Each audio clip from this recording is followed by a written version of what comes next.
Hi, today is World Head Injury Day.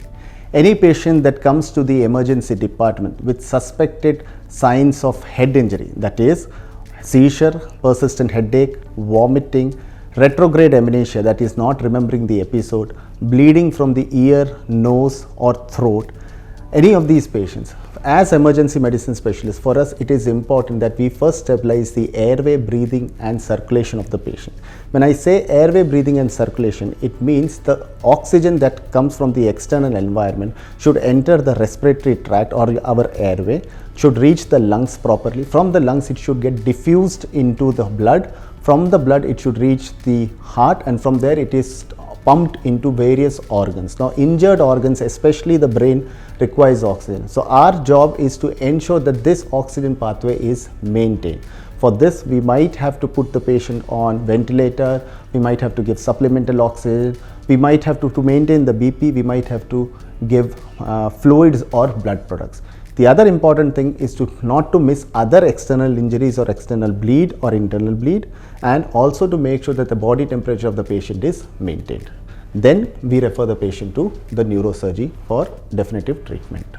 The role of a neurosurgeon comes once the emergency specialist has adequately stabilized the patient with respect to his airway, his breathing and circulation.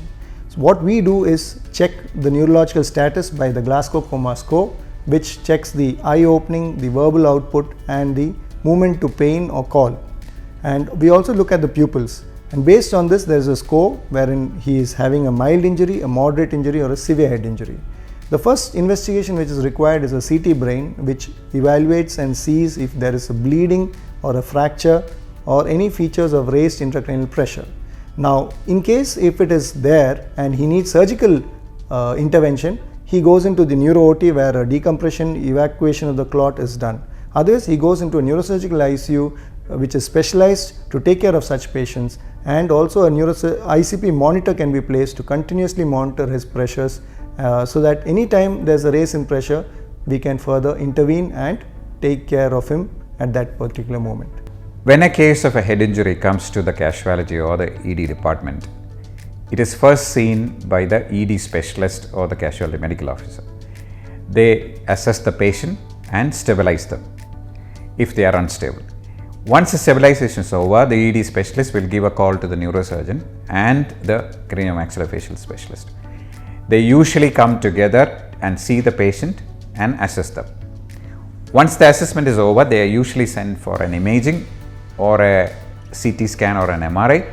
And once these MRIs and CT scans are ready, it is seen together by both the neurosurgeon and the maxillofacial surgeon.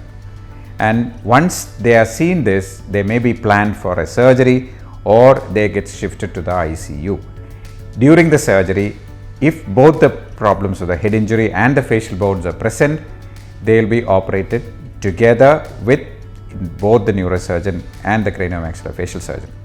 And after the operation also, they get shifted to the ICU, and both the departments manage the patients together.